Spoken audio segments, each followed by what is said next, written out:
It's time for February birthday shoutouts. I've been really excited at all the feedback from people who have really enjoyed getting their shoutouts. So I'm glad that you appreciate these as much as I appreciate your support over on Patreon. I want to send a very happy birthday to Catherine, Sherry, Danny, Edie, Greg, Jen, Jenny, Jennifer, Karen, Katie B, Katie M, Laura, Marissa, Marty, Megan, Sharon, and Susanna. Thank you so much for your support, and I really hope you have an amazing birth month. You know me.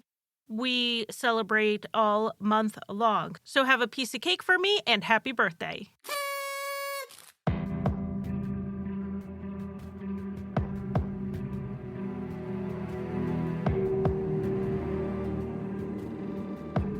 When an 18-year-old was accused of a horrific crime, public opinion was in his favor.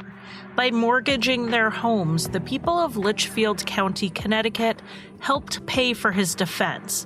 But would public support be enough to prove his innocence? I'm Charlie, and welcome to Crime Lines.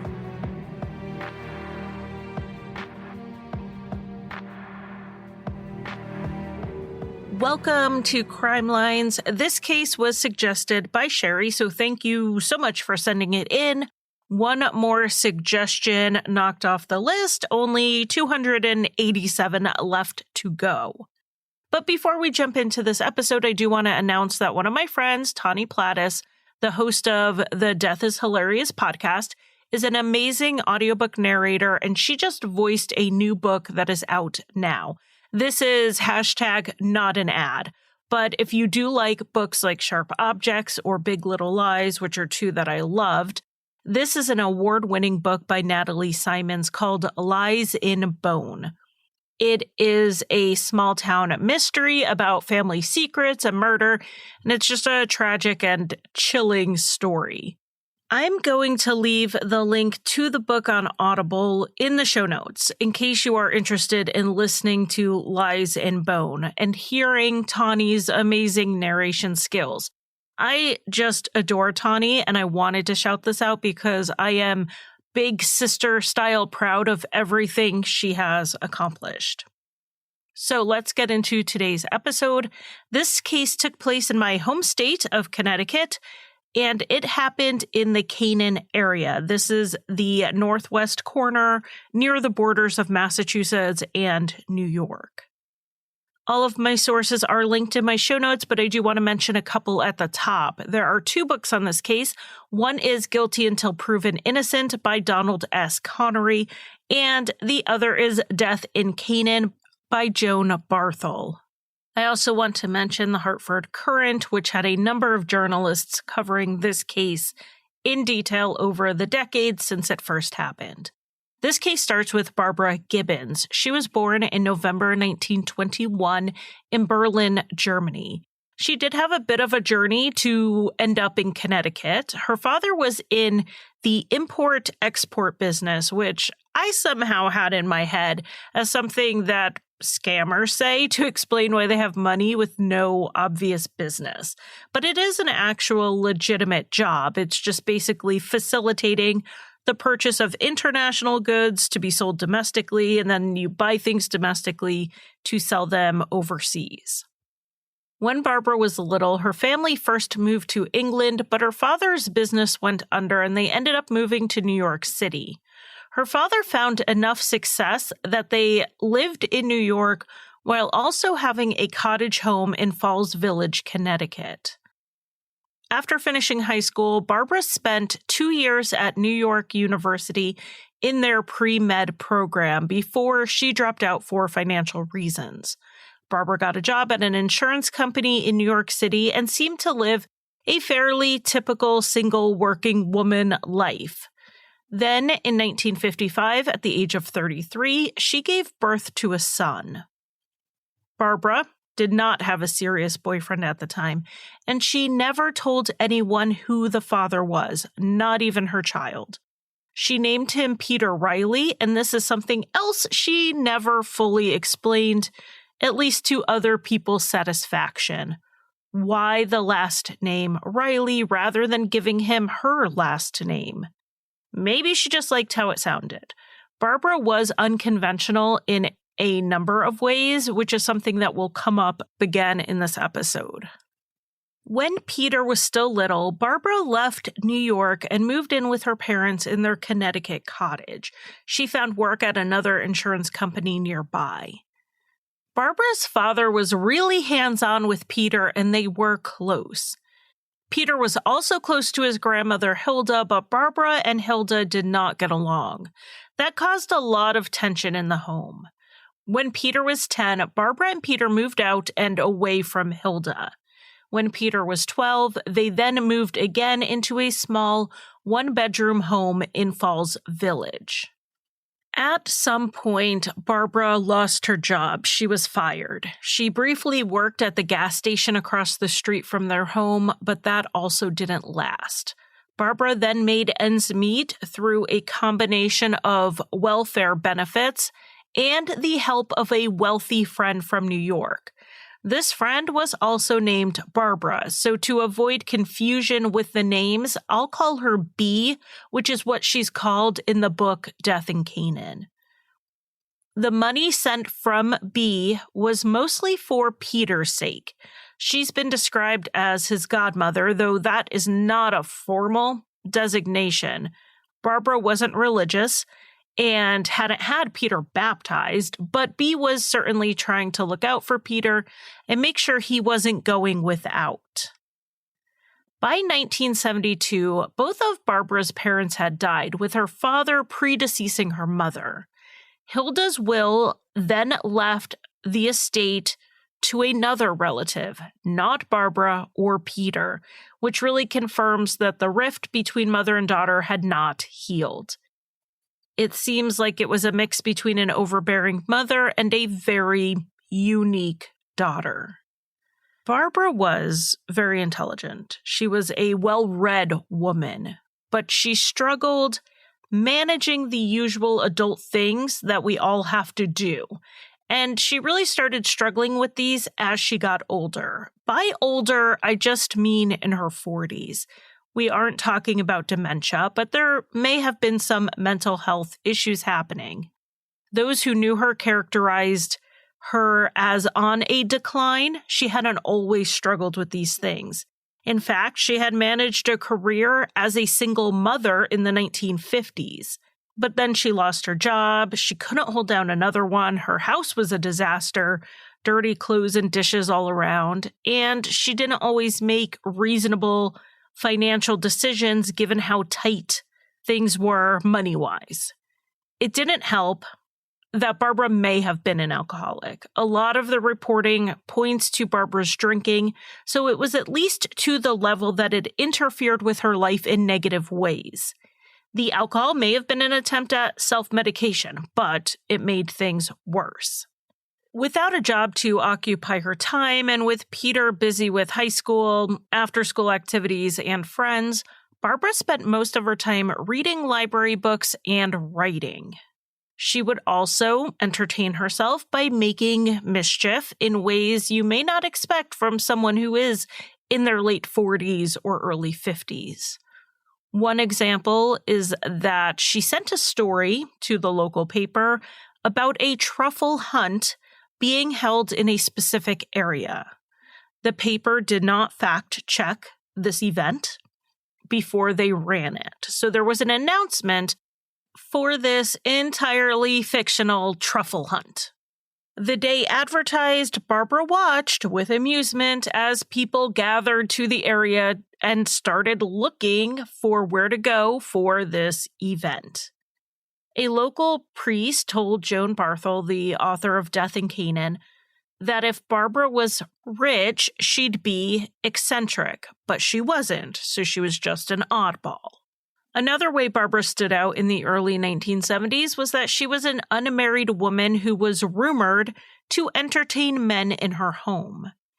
If that rumor was true, Barbara did this only when Peter wasn't home because Peter was not aware of it.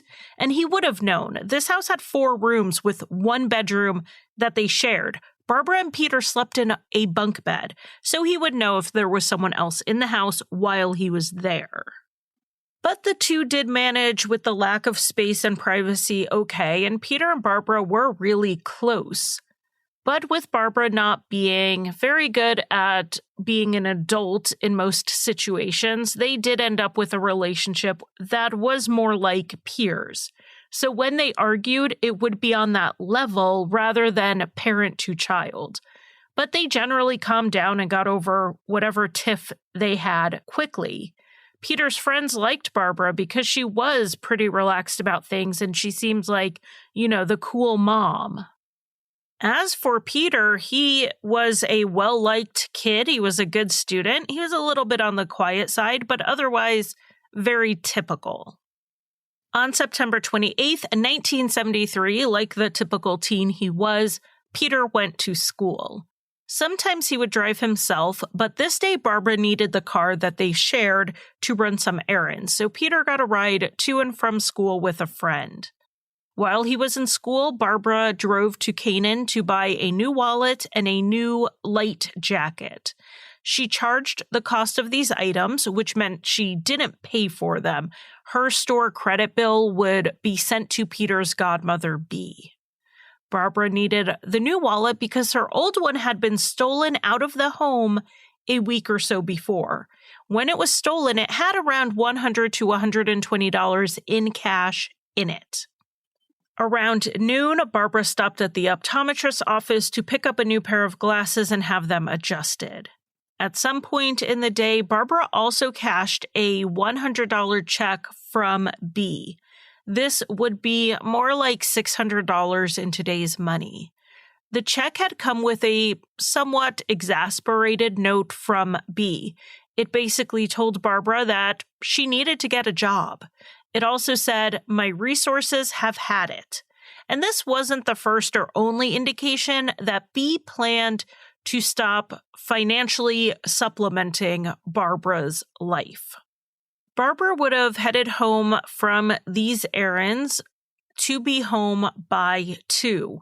That's when Peter got back from school, and even though he was 18 and a senior in high school, Barbara was always around when he got there after school.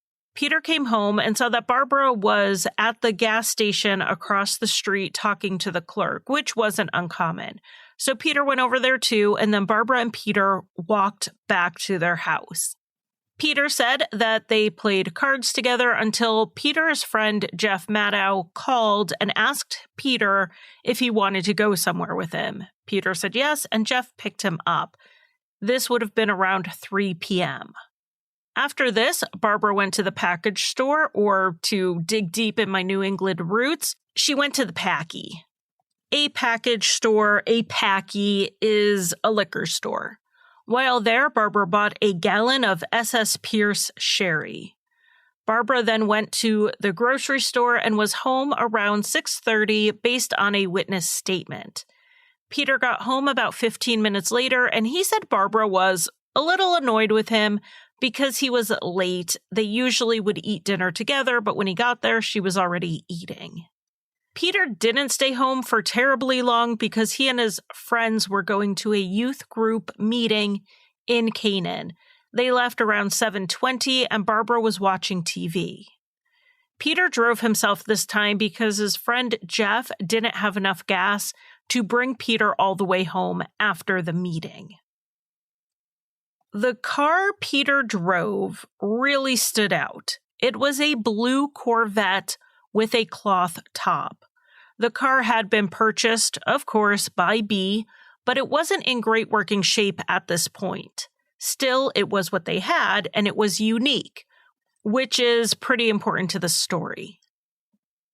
Peter went to the youth meeting and then left the center around 9:30 p.m. Based on witnesses, it could not have been any earlier than 9:30, but it could have been closer to 9:40. Peter's friend John asked for a ride home first, so Peter dropped him off, with John walking in the door at 9:45, according to John's aunt. Peter then went home. It would have been about a 5-minute drive. Peter said he pulled in front of the house around 9:50, and he had to first fix the headlight. Like I said, this car had some mechanical issues, and this was apparently a common one with the car. So after he fixed the headlight, he walked in the front door and called out to his mom. She didn't answer, so he looked in the bedroom, expecting to see her in bed already, but she wasn't there. That's when he looked to the floor and saw Barbara lying in a pool of blood. She was partially nude, and he could hear her struggling to breathe. Peter ran to the phone to call for help. This was before 911, so he first called his friend Jeff's family. And this made sense since Jeff's father ran an ambulance. He told them that Barbara was hurt and needed help. They said they were on their way and for Peter to call a doctor. Peter called information to get the number for their family doctor, Dr. Carl Bornman. But when Peter called Dr. Bornman, he was told the doctor wasn't there and he should call the Sharon Hospital. So Peter hung up and he called information again, got the number to the hospital, and called there. The attendant on the phone asked if Barbara was breathing, and Peter said that she had either stopped or almost stopped breathing by that point. He was asked if he did or if he could do CPR, and he said he didn't know how. He also said he had already contacted an ambulance, so the nurse said she would call the police for him. She then called the state police. It was at 10:02 p.m. that the first state trooper arrived at the house. When he got there, Peter was outside. He had moved his car to make way for the ambulance, and he had put his hazard lights on so they would know where to stop in the dark. The trooper went inside and checked Barbara for a pulse. He didn't find one. 51-year-old Barbara Gibbons was dead. When more investigators got to the small cottage to process the scene, they found it difficult due to the general state of the house. There were dirty clothes and dirty dishes, pots, pans, and just general clutter and dirt all around. And Peter and his friend Jeff had, thinking they were helping, started moving things out of the way to allow for a gurney to get in. Peter, it seems, didn't realize that they wouldn't be bringing Barbara to the hospital, that it was far too late for that. At the scene, Peter was asked to unbutton his shirt and show his hands so they could check him for any blood or marks. He had neither, aside from some minor redness on one knuckle. They then had him sit in a police cruiser and took his statement after they read him his Miranda warning. Now, the Miranda warning, the whole "you have the right to remain silent" thing, does not have to be given to witnesses. It's only when the police suspect someone of involvement and are questioning them from that angle. But this was 1973, and a lot of the fine-tuning of the Miranda warning and when it needed to be given and when it didn't wouldn't be worked out until future lawsuits. So if this happened in, say, 2003, reading Peter his rights would indicate that the police thought this was a suspect. But in 1973, it could just be seen as them being extra cautious. That said, investigators would later say that Peter's behavior that night seemed off. He supposedly just walked in on this brutal scene, likely heard his mother's final breaths, her death rattle, and he seemed really calm about it. He had really no other close family, and now his mother was dead, and he didn't seem all that bothered by it. This type of detachment is a trauma response, and it's not an uncommon one. It's disturbing to me whenever I read about these cases that your trauma response can be used as evidence against you. And not just your response, it's the police officer's interpretation and perception of your trauma response that is the evidence. And this police officer may or may not have any actual training or education on the topic.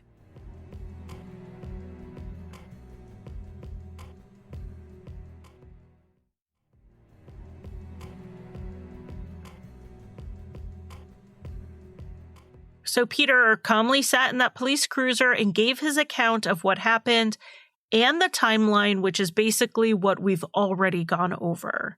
He also told the police that he didn't know who would have murdered his mother or wanted to. Peter was then taken to the station for more questioning, and in the meantime, the house was searched. The police found the back door to the house was open, which Peter said was uncommon. They usually left it closed and locked. To get to that door, you had to go through the bedroom, so it's not like you would use it for guests. They found a fingerprint by that back door that could not be matched to Peter. There was also a bloody footprint on the bedroom floor carpet, and Peter's shoes did not have blood on them. Missing from the house were a few things. One was a ring Barbara wore all the time. It had 3 small diamonds, and it was a gift from a family member. Also gone was the brand new wallet that Barbara bought that day, and whatever cash was left from the check that B had sent. So it could have been as much as $100. The only money found in the house was some spare change worth around 16 cents. As for a possible murder weapon at the scene, take your pick. We'll get into Barbara's injuries in a minute, but she died from multiple stab wounds. They found a machete, ice pick, kitchen knives, 1 fish knife with a broken tip, and later a straight razor. All of these were taken into evidence to check for any remains of blood. Now, one of the oddest things about this scene, in my view, was Barbara's clothing. They were wet. Her jeans and her underwear, which were near her body, were wet, but Barbara herself was not wet, and neither was the rug under her. It was just her clothes, and from what it sounds like, her pants weren't just damp, they were truly soaking wet. It sounds like someone may have washed them before dropping them back near the body. So let's get into the state Barbara was found in. This assault was brutal. There were a number of injuries noted on the autopsy. She had a broken nose. She had a stab wound through one hand that was likely a defensive wound. She had multiple stab wounds to her lower back. She had a gash to her abdomen. She had broken ribs, and both femurs were broken. There were signs of sexual assault with an object. And finally, her throat had been cut to where it's been described as a near decapitation. Barbara died from blood loss and asphyxiation due to the aspiration of blood. Something else peculiar showed on the autopsy. Barbara's legs had been broken, according to the medical examiner, after death. So if Peter came home while Barbara was still breathing, how is this possible unless he broke her legs? So keep that in the back of your mind, and let's get into the interrogation of Peter that was happening even as the crime scene was still being processed. Both guilty until proven innocent and Death in Canaan have transcripts from the various interviews done with Peter if you want it in all the context. We would be here for several hours if I read them to you because, well, that's how long they went on for. Peter first sat in the police cruiser for around 3 hours until about 1:45 a.m. on September 29th, when they then drove him to the barracks.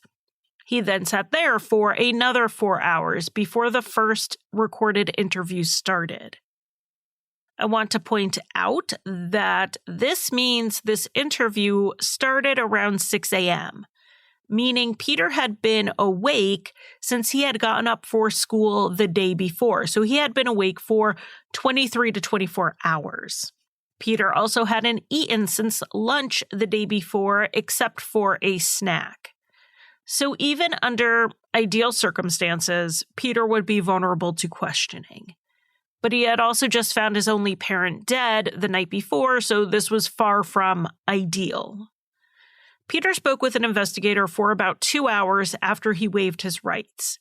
He didn't make any incriminating statements, and even though this interview was recorded, something happened with the tape and it was all garbled. At this point, 8 a.m., Peter was allowed to go lie down. He dozed off eventually, but was woken up a few hours later to go take a polygraph. Peter wanted to take the test to prove his innocence. They left Canaan at 12:40 to go to Hartford for the test. But before giving him the test, they did a pre-interview. Between the pre-interview, the polygraph, and the post-interview, where they then lied to him and told him he failed the polygraph, Peter was questioned for around 6 more hours. When they told Peter that the lie detector found he was being deceptive, they pushed the idea that sometimes people can black out when they do something like this. In the transcripts, you can tell that Peter did not know how the machine worked. He seemed to think the lie detector could tell if he was lying, even if he thought he was telling the truth, like something that could look deep into his mind. But that's not how they work. Polygraphs work by checking physiological changes that occur when someone is knowingly being deceptive. If you believe you're telling the truth, you won't show these changes. Peter told the police he didn't think he did it, but if he did do it and blocked it out, they would be able to find evidence of that.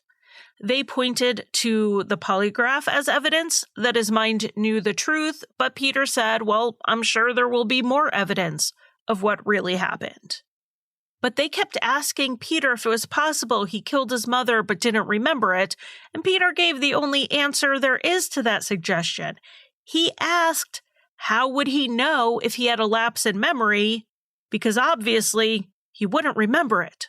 That is what a lapse in memory is. It's interesting to read this transcript and see that Peter was really probably the most intelligent person in the room during all of this. And I don't mean that to say he was trying to outsmart the police, just that he was smart enough that he saw the holes in the logic of what they were saying. But the issue is that Peter was also naive and he was young. He believed the police had the best intentions, his best intentions. You can read in the transcripts that he trusted the police and thought they were trying to help him figure out what happened. He thought they were on his side. We know that once they read your Miranda warning, the police are not on your side. But this was an 18-year-old. He was still in high school. He had dreams of being a state trooper himself, being one of the good guys. He just didn't know or appreciate the adversarial position he was in. The police, of course, did not actually think Peter had blacked out killing his mother. They believed he killed Barbara and that he knew he killed her. They were just trying to get him a step closer to a confession that wasn't a full confession. Not, did you do it, but is it possible you could have done it? They then took it another step and offered a lesser offense to confess to. Maybe this was an accident that escalated. Maybe Barbara had come at him first or started the fight. This approach of taking little steps towards a confession is common in interrogations that are designed to elicit a confession. And the more the police suggested possible scenarios to Peter, the more he started questioning himself. He even asked if he could see a psychiatrist to try to help him remember what happened because he was getting confused. He then started proposing scenarios of his own as to what could have happened. And he came up with some kind of confession that was largely a construction of the ideas the police had fed him. In spite of all these different scenarios that were proposed in the interviews, Peter's written confession was actually rather short. The only part that deviated from his original statements and timeline was the actual murder part. He said he went into the house that night and thought Barbara was in the bed, but then somehow she was on the floor, and he remembered slashing at her with the straight razor that he used for balsa wood carving. Then he said he remembered jumping on her legs. Then he picked back up with the same story about who he called for help and what happened there. And with this confession, Peter Riley was charged with murder. Though his confession was so short and only mentions 2 of the injuries Barbara sustained, the slashed throat and the broken legs, we do still have some contradictions with the evidence.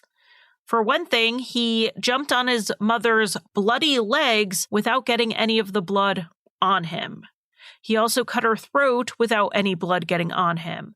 And they had multiple witnesses who said the clothes Peter was in when his mother was found dead were the same ones he wore to the youth center. So he didn't change, or if he did, he changed into nearly identical clothing, and somehow got rid of the bloody clothes so well that a full search of the area couldn't find them. Peter also said he had used the razor in the attack, but the razor tested negative for blood. Only 1 knife in the house tested positive for human blood, and it was found near the kitchen. Without DNA, it wasn't possible to say whether this was definitely Barbara's blood or not, but even with the technology at the time with blood typing, they couldn't say it was possibly Barbara's blood because there wasn't enough blood on it to test. And then, of course, we have evidence that someone else was at the scene that night. We have a fingerprint, a shoe print, and the open back door. The timeline here should also have given the investigators some pause. In a span of 8 to 13 minutes, Peter parked the car, killed his mother in a way that inflicted multiple injuries, cleaned up, and made 5 phone calls. This timeline became a major issue going forward, so you're going to get tired of me talking about it by the end of this episode, guaranteed. Going into trial, the state tried really hard to stretch this timeline out to the maximum possible window, which they said was closer to 20 minutes. Prior to trial, Peter did recant his confession. He actually recanted it very soon after giving it. And when the citizens of Litchfield County found out that Peter had been arrested and that he said he falsely confessed, they jumped into action. I don't know that we've ever covered a case like this before. The public believed Peter was innocent, and they began fundraising for his bail and for his legal defense. They had yard sales, bake sales, and did everything else they could to raise these funds. And that would eventually include mortgaging their own homes. When Peter went to trial in the spring of 1974, he had the support of the community. The state's attorney asked for the case to be delayed due to this publicity. We often see this from the defense, but this time there was so much community support for Peter that the worry was the jury would be biased in his favor. The state just wanted to delay it for a couple of months to let the media storm calm down, but the judge denied this. Whatever influence the media had on the jury just was not enough to justify delaying the trial and infringing on Peter's right to a speedy trial. Though they lost that motion, the state won the biggest pretrial battle. Peter's written confession and selections from the recorded interviews would be heard by the jury. Another issue that came up was the maybe murder weapon, the knife from the house that had blood on it. It had a smear of human blood on the blade, but like I said, it wasn't even enough to do blood typing. The defense said it was a warrantless search, whereas the state argued it was part of the crime scene. We've talked about this before, that the police can search a crime scene, but they can't go rifling through drawers without a warrant. This came up in the Ziegler furniture store case where they took files out of a filing cabinet. This knife was in a bit of a gray zone. It wasn't out in the open. It wasn't laying near the body. It was in a pouch near the kitchen. However, the handle was sticking out, and the handle was in plain view. So was that visible enough to not need a warrant? When the state first brought the knife up during the trial, the defense objected, and the state dropped it before the judge could rule. But then they brought it up again later, and the judge at this point did rule that it was admissible. The knife wasn't definitively established as the murder weapon, but it was important to the state because it fit their theory of the crime and contradicted the defense. Because why would a killer who was not attached to the house bother to rinse and put away a knife? Only someone who cared to conceal it as the murder weapon would have done that. And the defense theory of the crime involved the killer going out the back door. So why would the killer walk through the house, rinse the knife, and put it away, only to then cross back over the house by Barbara's body on his way out back? If this knife was the murder weapon, it definitely favored the case against Peter Riley. Another thing that stood out in this case is something prosecutors have to do in cases like this, and that is not only explain the evidence, but explain the lack of evidence, like how Peter carried out this bloody murder without getting a speck of blood on him.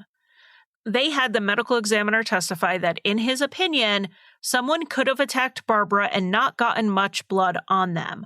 Part of that is because of how her shirt was up around her neck, which possibly would have blocked some spatter.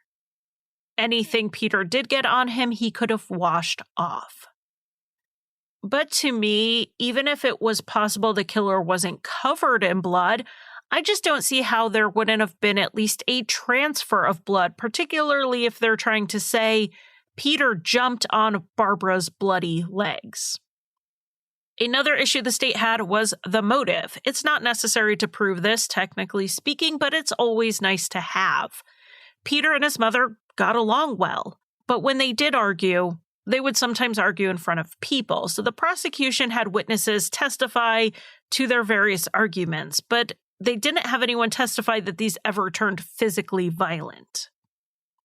One thing Peter and Barbara would argue about was their car. Barbara really liked it, but Peter did not. It was flashy, but it was small and he could barely fit his musical equipment into it. And it was just one mechanical problem after another. But being that it was a Corvette, they could sell it in the condition it was in and still make enough to buy a more reliable vehicle. That's what the state presented as the sort of tension between Peter and his mother that led to her murder. So as for a motive, it does seem pretty weak. And then we have the timeline. So here we go. Let's get into it. Barbara had a phone call at 9:35 with a doctor. This doctor said Barbara seemed agitated on the call, but she talked freely about private matters, as though she was alone in the house. That is the last confirmed time we have Barbara alive. According to Peter, he got home around 9:50. So from the defense's point of view, this meant that someone entered the home, killed Barbara, and ran out the back door, maybe even when they heard Peter pull up.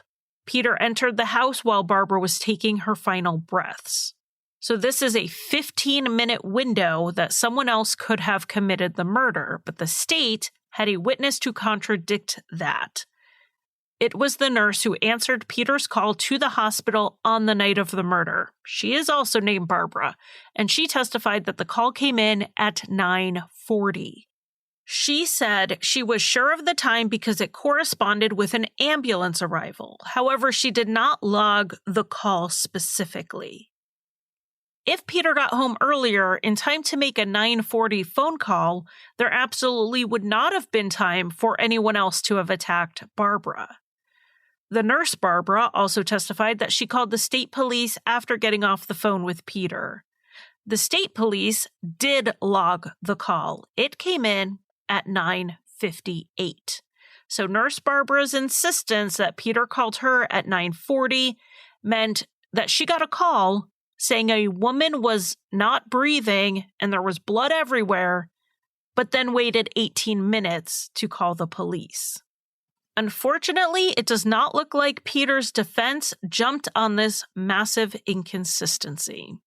I think it's much more likely that the nurse was misremembering the time or confused it with a different call that came in.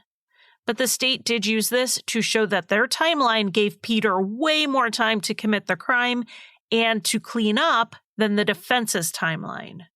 But let's say Peter was home and attacking his mom by 9:40. Why did he call for help then? Surely he couldn't have expected the hospital to wait 18 minutes to call the police. He wouldn't have known he had 20 minutes before help arrived. The phone call coming in at 9:40 contradicts the state's case, but apparently they needed this to try to expand his window of opportunity. The timeline was the biggest issue for the state, and they took some leaps in logic to try to get it to fit, because otherwise they just had Peter's wishy-washy confession. There was some forensic evidence presented, but that could go either way. There were 6 hairs found in Barbara's closed hand. 2 were similar to Peter's, 1 was similar to Barbara, 1 was excluded from being from either of them, and then there were 2 more that couldn't be ruled out or matched. Even if hair analysis was 100%, which we know it's not, but let's say it was, the 2 hairs similar to Peter's hair had no bulb attached, so they weren't yanked out. These could have been from the floor Barbara was lying on when she was killed. Barbara and Peter weren't exactly on top of the vacuuming. It seems more relevant that there was 1 hair that didn't match either of them in her hand, because it would have been much less likely for her to pick up someone else's hair from her bedroom floor.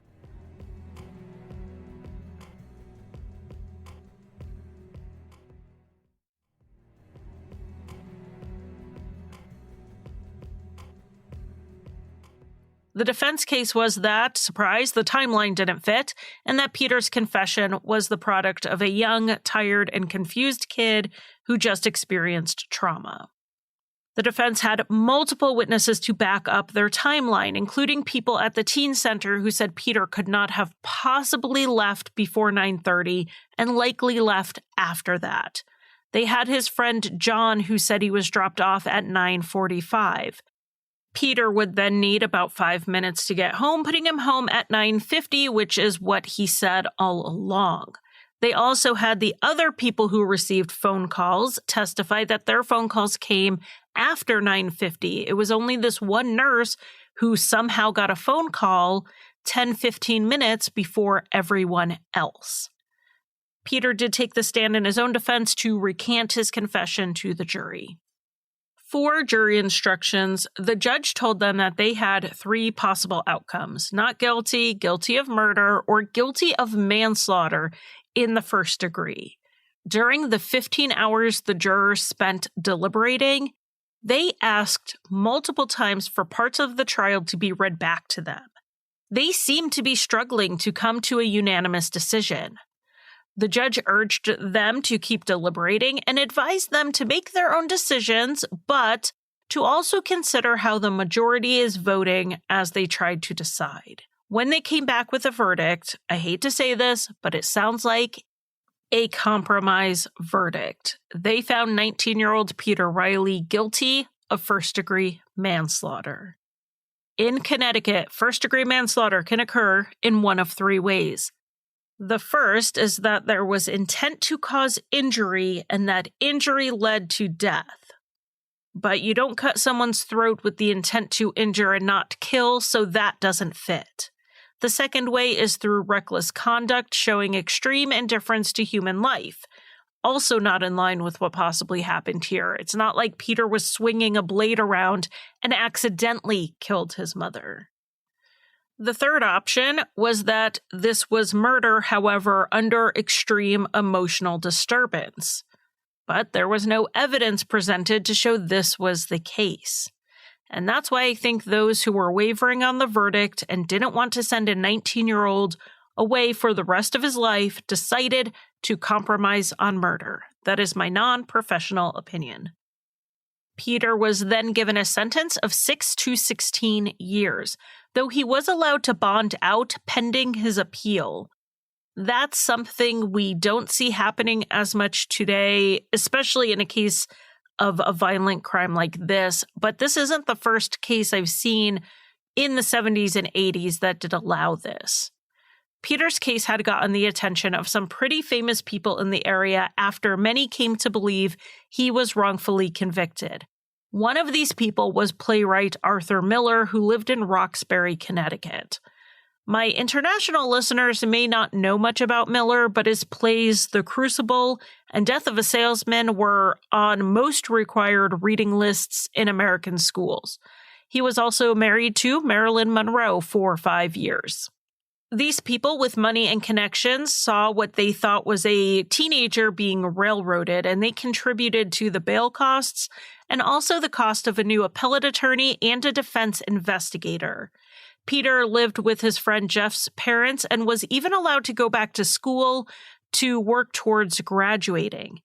That's how strongly Falls Village, Canaan, and most of Litchfield County believed in Peter Riley's innocence. Even after being found guilty of a horrific murder, they had him back at school without issue. Another thing a literary giant like Arthur Miller could provide was media attention. Working with the New York Times, 2 articles were published in December 1975 that pointed towards the evidence of innocence, which was primarily, again, the timeline.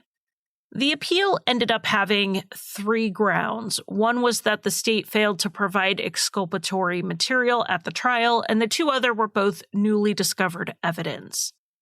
The materials failed to be turned over were statements made by witnesses and others the police spoke with.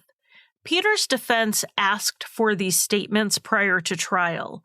Some of what they asked for had to do with a family in town called the Parmeleys. The state only sent them one statement, and it was from Judy Parmelee.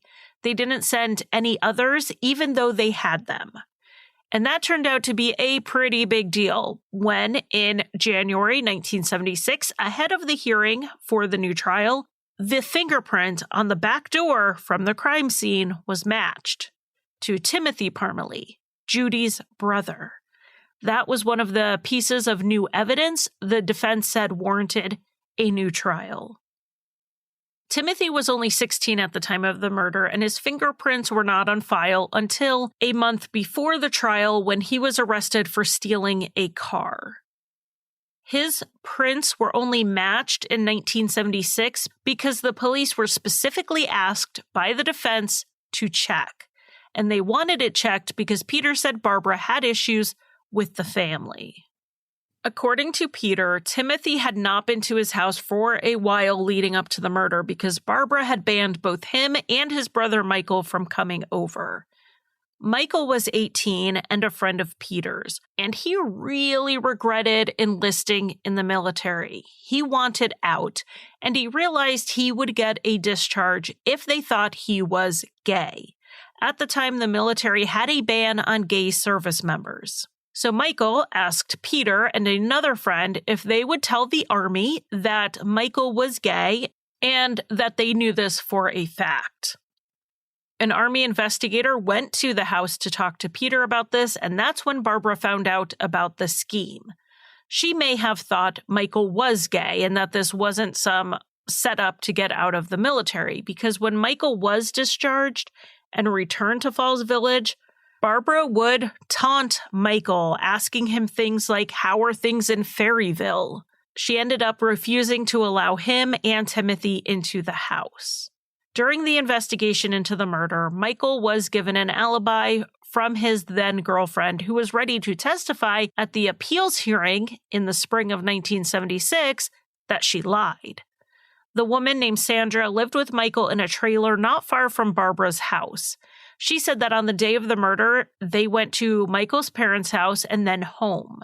Sandra initially told the police that Michael was home all night, but at this point, she's saying that he actually left around 8:45 in the evening and didn't return all night for 11 or 12 hours.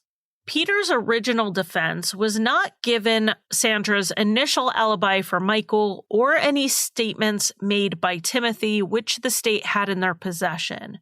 The state's defense to this was that these items showed that the Parmeleys didn't do it, and since that didn't point to Peter's innocence, they weren't required to turn them over. But the defense was saying that there was information in these statements, including names, that they could have investigated themselves if they had them. Another witness testified that she saw Timothy with around $55 after the murder, and he typically didn't carry that much money. Timothy's defense to this was that he had stolen the money from someone else, someone who wasn't Barbara Gibbons. The same witness testified at the hearing that she saw Timothy, Michael, and another young man outside the church across the street from Barbara's house on the night of her murder. The church had been a location of interest at one point because a tip came in that bloody clothes were hidden there. It was searched, but nothing was found. The defense also produced more evidence of the timeline. When Peter called his friend Jeff's family, the ones who had the ambulance, he spoke with Jeff's mother, Marion. Marion said that the call came in during a certain scene of the movie Kelly's Heroes, which was airing on the network CBS. This was provided at the initial trial with an estimated time that it would have occurred. However, now they had a producer at CBS who could pinpoint the exact time that scene had broadcast, and that was 9:50 p.m. The defense also called an expert who explained how and why Peter Riley was led to a false confession.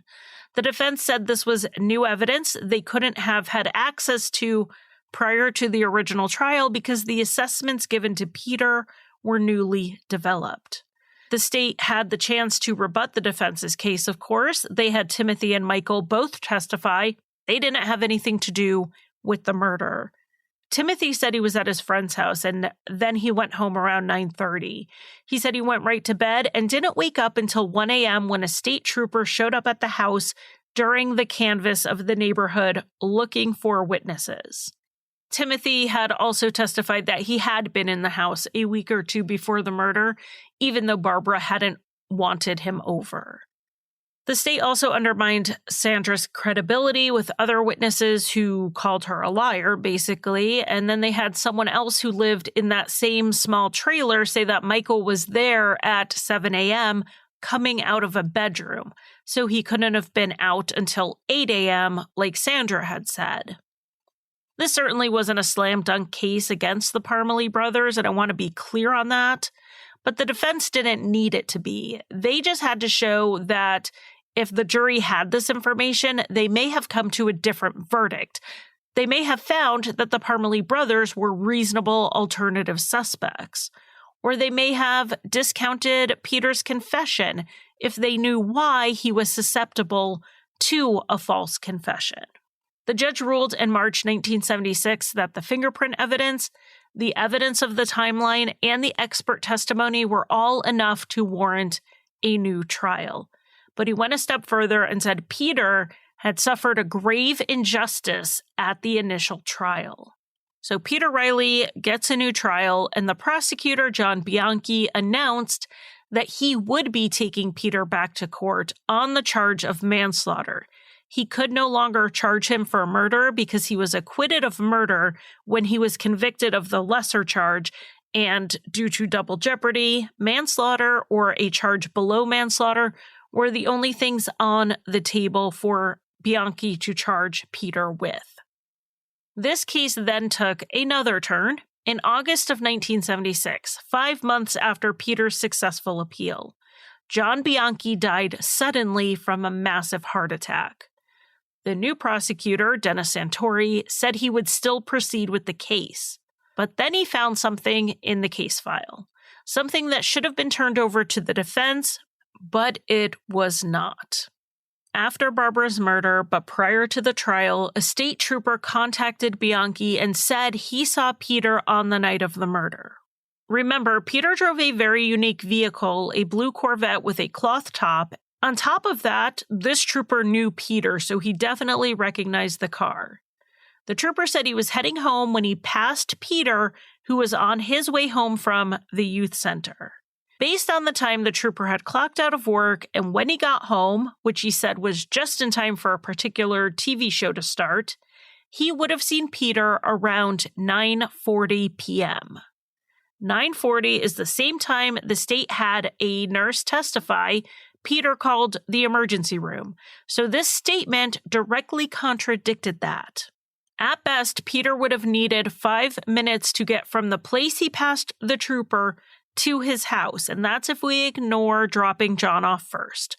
With dropping John off, which there were multiple witnesses to that time, Peter would have been home a little before 9:50, just like he said. Not only was this a massive Brady violation to not turn the statement over to the defense, it was now more new evidence.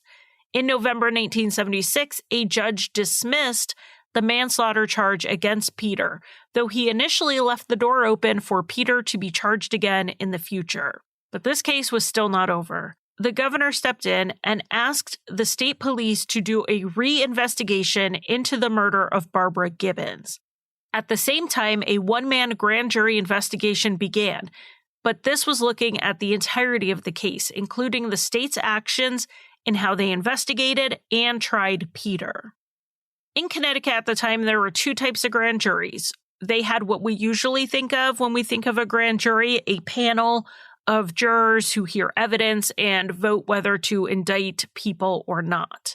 They only used those for capital cases. But the state also had these one-person investigative grand juries, usually run by a judge, that had the power that other investigators didn't have, like the ability to subpoena people. This was designed to be fact-finding. These one-man grand juries were restricted only for times when there was just no other way to get the information being sought. And since they were looking into the police and state attorney's office, I would say that's a pretty good idea to do it this way. So we have parallel investigations here, and the grand jury report was released in June 1997, and the reinvestigation report was released in October of the same year. The grand jury report said that there was not enough evidence to bring anyone to trial, whether Peter Riley or anyone else. Further, it condemned the mistakes made in the case by investigators and called some of it misconduct, but didn't recommend charges. The judge found that the state police did not pay enough attention to details while investigating, and that they refused to budge on their view that Peter did it even when they were faced with contrary evidence. The judge called these errors in judgment, a misapplication of the law, and said that rights had been violated. But there would be no steps taken against any investigators for this. The only charges that came out of the grand jury were perjury charges for Timothy Parmalee and his cousin Frederick. They were accused of lying in their testimony to the grand jury in regards to the first wallet stolen from Barbara's house a week or 2 before her death. Timothy had denied stealing it, but later confessed. Timothy pleaded guilty pretty much right away on this charge and got 1 year in jail with 6 months suspended and 2 years of probation. Frederick said he was the victim of circumstance. He didn't want to get wrapped up in a murder investigation, and Timothy had given him $20 to just keep quiet about the theft. He also pleaded guilty and got 180 days, but only had to serve 30, and the rest was suspended. So the first wallet was stolen by Timothy Parmalee, which proves he was in the house before the murder. That may help explain the fingerprint, and this is one of the reasons I've said before that we can know that someone is lying without knowing why. Timothy lied about being in the house initially, so was it because he was there the night of the murder as well? Or was it because he had stolen the first wallet and didn't want to get in trouble for that? Sometimes people lie during one investigation to cover up their involvement in an entirely different crime. However, a second wallet went missing from the home on the night Barbara was murdered. I'm not saying that because Timothy stole one wallet, he must have stolen them both, but it does raise suspicions that we have 2 similar thefts within a week or 2, though, of course, snagging a wallet off a table is a far cry from a brutal attack and murder like what happened to Barbara. The grand jury also identified 5 potential suspects with motive, means, and opportunity. These names were put onto a list and provided to the state's attorney under seal, so we do not know who was on it. We could speculate, but we won't, and we do know that Peter's name was not on that list. As for the reinvestigation that was occurring at the same time, done by the state police, They came to the complete opposite conclusion. Captain Thomas McDonnell announced that it was an inescapable conclusion that Peter Riley was the sole perpetrator in the murder of his mother. The 58-page report provided a new theory to the crime, and it's certainly a theory. Let's get into it. On the night of the murder, according to this theory, Peter arrived home from the youth center. Using the timeline provided by the state trooper, the one that was tucked away by the prosecution and never given to the defense, using that timeline, they determined that Peter could have been home by 9:43 if he drove a sustained 90 miles per hour in a car with a bad transmission. Driving a fast but more reasonable speed, he could have been home by 9:46. When Peter got home, Barbara came outside, or perhaps she was already outside. The two got into an argument, probably about the car, which is something they did argue about. Barbara ended up standing in the path of the car when the Corvette moved, knocking her over. The rear of the car then went over her, breaking both her legs and her ribs. Peter then, instead of calling for help, dragged or carried Barbara inside and into the bedroom. The investigation determined that the blood evidence indicated that Barbara was sitting up without her pants on when her throat was slashed. So they said Peter took Barbara's pants off while she was sitting up and then attacked her with the knife. The state police in this report were openly contradicting the original medical examiner who said Barbara's legs were broken post-mortem. And they were also contradicting 4 different doctors who all said her legs were broken after her throat was slashed. The investigator said it happened the other way around, and their evidence was that the blood on her legs wasn't disturbed. The investigation also concluded that Barbara had her head turned to the right for about 10 minutes, where it rested on something rectangular. Then her head was turned to the left. The rectangular object could have been the missing wallet. If someone had turned Barbara's head 10 minutes after the attack, it could only have been Peter, since he said Barbara was still breathing when he first came in. It would have taken her 5 to 6 minutes after the attack to die at most, so Peter put himself in the house during the time her head was supposedly repositioned. The report also stated that Peter attacked his mother and then called for help before stabbing her for the final time, cleaning the knife, and putting it away in the kitchen. Peter then washed up and possibly changed into clothes nearly identical to the ones he was last seen in at the youth center. He stashed the clothes somewhere before the first person arrived at the scene a little after 10 p.m. Some of the evidence to support the fight, run-over murder theory was that Barbara's doctor did say she was agitated when he spoke to her on the phone, and her blood alcohol level was 0.22. So she may have been ready to argue when Peter showed up home. They also said that the muffler of Peter's car had a cloth impression in it that matched the twill of Barbara's pants. This type of impression wouldn't have lasted long with the car being driven, so it had to have happened after Peter got home. They also said they found evidence of a handprint on the tire wall. The print wasn't clear enough to definitively match, but Barbara could not be excluded as a possible match. There were also crescent-shaped abrasions on Barbara's body, including above both knees. The distance from the wound on the left leg to the wound on the right leg was the same width as the Corvette tires. And these crescent wounds and the measurements were known at the time of trial. A state trooper had already noticed them and was ready to testify about it. However, he was never put on the stand. The prosecution was not pursuing the car ran her over theory, and a big part of that was because it contradicted the medical examiner's testimony that her legs were broken post-mortem. And this is one of those things about this reinvestigation that caught my attention, was that there was not a lot of new information discovered. The majority of it they had at the time of the trial. This was just a different way to interpret the information and put it together. But there were problems in this report. not all of the information in it was entirely accurate. When this report, called the McDonald Report, was released, the state attorney Dennis Santori called it contrived and subjective. It was criticized for coming to a conclusion first that Peter did it, and then making the evidence fit. The report had so little support from the state attorney's office and even the governor's office that it was withdrawn, citing inconsistencies with it. One of the biggest contradictions for me is that the police want to say that it was nearly impossible for someone to have killed Barbara in the 10 to 15 minutes from the call with her doctor until Peter walked in the door. Yet it was totally reasonable to believe that Peter did it in 5 minutes after getting home after driving 90 miles per hour and then proceeded to completely clean up all of the evidence that would implicate him while also making 5 consecutive phone calls.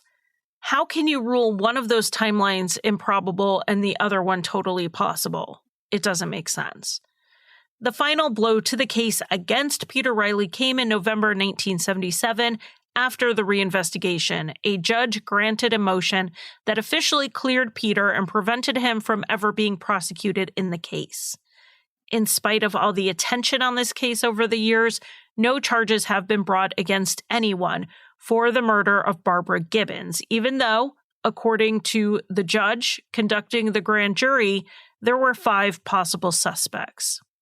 Peter Riley spoke out about wrongful convictions and the means police used to elicit confessions from vulnerable suspects.